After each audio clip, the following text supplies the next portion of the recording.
Hello, welcome back to my channel. और आज हम डिस्कस करेंगे 25 one word substitution. The first word है वॉफ्ट। इसका मतलब होता है टू फ्लोट और drift through the air. Float का मतलब होता है लहराना। जब हवा में कुछ लहराता है ना तो दैट इज फ्लोट। मतलब जब बलून्स हवा में उड़ते हैं ना तो दे आर फ्लोटिंग। तो इसके लिए दूसरा वर्ड क्या है? वॉफ्ट। सेकेंड है पॉस्टुमस। पॉस्टुमस का मतलब होता है अकरिंग आफ्टर डेथ। आपने काफी बार ये देखा होगा लिटरेचर में कि अगर कोई पोयम है या कोई नॉवेल है जो पोस्टुमसली पब्लिश हुई है, या फिर आपने अवार्ड्स में भी देखे होंगे किसी अगर कोई सोल्जर है तो कभी कभी उनकी डेथ के बाद उनको अवार्ड्स दिए जाते हैं, तो वो पोस्टुमसली दिए जाते हैं, जब उनकी डेथ के बाद दिए जाते हैं। नेक्स्ट है डेक्सटरस। डेक्सटरस मतलब स्किल्ड विथ हैंड्स। मतलब जो भी कारीगर होता है वो अपने हाथ से जब भी कोई काम करते हैं ना, जैसे मूर्ति बनाना हो गया या कोई भी मिट्टी के बर्तन बनाना या कुछ भी, अगर जब भी हाथों का यूज होता है कोई भी चीज बनाने में तो उसे बोलेंगे डेक्सटरस। नेक्स्ट है रैम्पंट। रैम्पंट मतलब स्प्रेडिंग अनचेक्ड, यूजुअली निगेटिव। मतलब जब कोविड-19 स्प्रेड हो रहा था तो वो था, उसको बोलेंगे कि रैम्पंट डिजीज स्प्रेड हो रहा है। मतलब वो अनचेक्ड था, वो ऐसे ही फैला जा रहा था और इसको फिर निगेटिव कनोटेशन में ही यूज किया जाता है। कभी भी अगर कोई पॉजिटिव चीज हो रही है तो उसके लिए फिर रैम्पंट वर्ड नहीं यूज करेंगे। जैसे अगर कोविड-19 स्प्रेड हुआ है तो उसकी वजह से फिर खराब हुआ है ना लोगों के साथ, तो दैट इज रैम्पंट। या फिर आप बोल सकते हो कि जब फॉरेस्ट फायर लगती है तो even that is रैम्पंट spread. Next है सैबोटाज। इसका मतलब होता है डेलिबरेट डिस्ट्रक्शन और डिसरप्शन। मतलब जानबूझ के किसी का बुरा करना, तो फिर उसको क्या बोलेंगे? सैबोटाज। जैसे आप अगर आप टीवी सीरियल्स देखते हो तो उसमें देखो जो इविल कैरेक्टर होती है, मेन कैरेक्टर कुछ करने जाती है तो उसको एक काम को खराब कर देती है, तो दैट इज सैबोटाज। नेक्स्ट है वर्चुअसो। इसका मतलब होता है a highly skilled person in a particular field, specially music. मतलब अगर कोई म्यूजिक में स्पेशल है या स्किल्ड है तो उसको वर्चुअसो बोलेंगे। तो जैसे ए आर रहमान है, ठीक है। नेक्स्ट है कलिनरी। इसका मतलब है रिलेटेड टू कुकिंग और किचन। मतलब किचन से रिलेटेड अगर कोई भी चीज है तो फिर उसको बोलेंगे कलिनरी। तो अगर यूटेंसिल्स भी है तो फिर उसको बोलेंगे कलिनरी थिंग्स बोल सकते हैं, या फिर कोई भी चीज जो किचन से रिलेटेड है।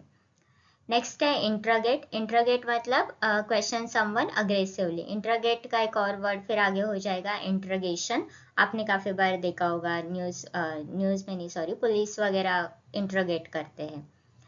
नेक्स्ट है plutocracy, a government control by the wealthy. ठीक है, तो इसका मतलब ये होता है कि एक गवर्नमेंट तो है लेकिन वो जो वेल्दी लोग होते हैं उनके बेनिफिट के लिए डिसीजंस लेते हैं। जैसे अगर आप अमेरिकन पॉलिटिक्स फॉलो करते हो तो आप देखोगे कि वो लोग उसमें बोलते हैं कि वहाँ पे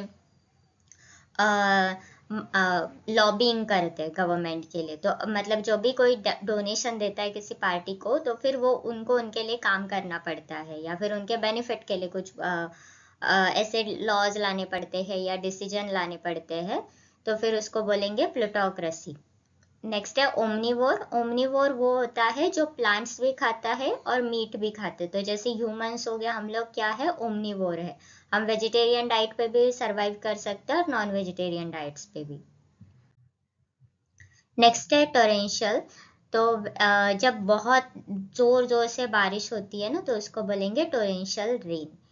उसके बाद है gregarious, social and enjoying company. तो मतलब जब भी आप किसी पार्टी में हो रहे हो और आपको जब उसमें मजा आ रहा है तो that is gregarious occasion.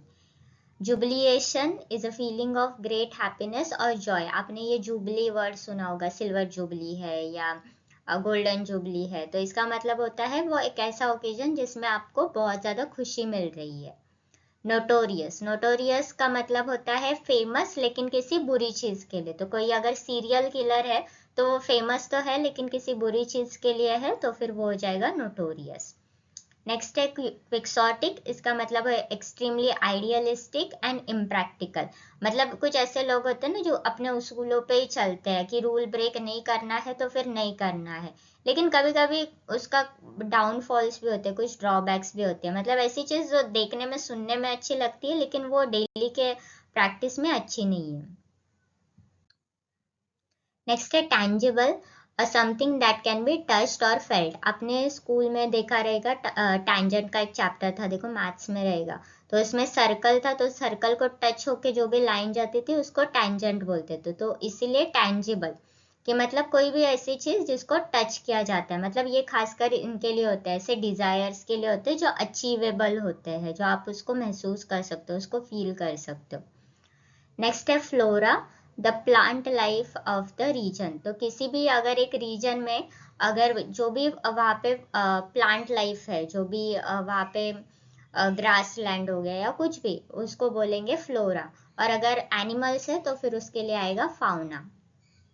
Next है एनिग्मा, इसका मतलब होता है मिस्टीरियस और पजलिंग थिंग और अ पर्सन। मतलब कोई इंसान अगर बहुत मिस्टीरियस है, आपको उसके बारे में कुछ पता नहीं चल रहा, तो दैट इज एनिग्मा। नेक्स्ट है सपीना। सपीना का मतलब होता है legal order to appear in court, या फिर आपने न्यूज में देखा होगा, देखो समन देते हैं, अगर कोर्ट से समन देते हैं तो मतलब कोर्ट आपको बुलाता है कि वो टाइम पे आके वहां पे अपीयर हो जाओ, या फिर आपको अगर गवाही देनी है कुछ भी तो कोर्ट बुलाते हैं, तो वहां पे कोर्ट या फिर वो भी जो भी मैजिस्ट्रेट रहेगा वो बुलाएंगे, तो दैट इज सपीना। नेक्स्ट है ट्रैंक्विलाइजर, इसका मतलब होता है अ ड्रग दैट काम्स और सीडेट्स। एनिमल्स के लिए ये यूज किया जाता है, उनको ट्रैंक्विलाइजर देते हैं जब भी उनको पकड़ना होता है, तो इसका पकड़ना होता है या फिर उनको जब कुछ ये कर किया, मतलब उनको ट्रीटमेंट देनी होती है तो ट्रैंक्विलाइजर देते हैं, ठीक है। तो इसका मतलब फिर उनको तभी कुछ ज्यादा फील नहीं होता, वो थोड़े शांत हो जाते हैं।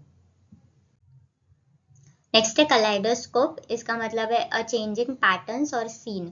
अगर आपने कभी वो फेयर वगैरह में खरीदा होगा तो देखो एक ऐसे ट्रायंगल शेप में या सर्कल शेप में एक रहता है, सिलेंड्रिकल फॉर्म में, उसके अंदर ग्लास होते हैं, तो आप जैसे उसको मूव करोगे अंदर का डिजाइन भी मूव होता रहेगा, तो दैट इज कलाइडोस्कोप। मतलब एक पैटर्न जो बार बार चेंज होता रहता है। नेक्स्ट है ऑब्सोल्यूट, इसका मतलब है नो लॉन्गर इन यूज। मतलब ऐसी चीज जो पहले एग्जिस्ट करती थी लेकिन अभी नहीं करती, तो दैट इज ऑब्सोल्यूट। ठीक है, तो ये कुछ ऐसे ट्रेडिशंस के लिए होते थे जो पहले यूज हो रहे थे, या फिर पहले जो प्रैक्टिस किए जाते थे लेकिन अभी नहीं होते, तो दैट इज ऑब्सोल्यूट। नेक्स्ट है कार्निवोर। कार्निवोर का मतलब होता है ऐसा एनिमल जो सिर्फ नॉन वेजिटेरियन डाइट पे ही एग्जिस्ट करता है। उसके बाद है सोपोरिफिक, इसका मतलब है समथिंग दैट कॉजेज स्लीप। मतलब कोई भी चीज जिससे आपको नींद आने में जब आसानी होती है, तो दैट इज सोपोरिफिक। उसके बाद है पेरेनियल। पेरेनियल मतलब ऐसे जो लॉन्ग टाइम के लिए या हमेशा से हमेशा के लिए चलते रहते हैं। यूजुअली ये प्लांट्स के लिए या फिर रिवर्स के लिए यूज होता है। अगर कोई रिवर पेरेनियल है तो मतलब वो साल के 12 महीने वो बहती ही रहती है, वरना कुछ रिवर्स होते हैं जिनका पानी काफी हद तक सूख जाता है, देखो समर्स में, तो वो पेरेनियल नहीं होती। ठीक है, तो पेरेनियल मतलब ऐसी रिवर्स जो हम 12 12 महीने चलती रहती है। या कुछ फ्लावर्स होते हैं जो पेरेनियल होते हैं, जैसे रोजेस को पेरेनियल बोला जाता है क्योंकि वो फिर पूरे साल भर रोजेस आते रहेंगे। Okay, so that is it for this video. I hope आपको अच्छा लगा। अगर अच्छा लगा तो प्लीज़ इसको लाइक करना, कमेंट करना, चैनल को सब्सक्राइब करना और हो सके तो अपने फ्रेंड्स के साथ भी इसको शेयर करना। Thank you.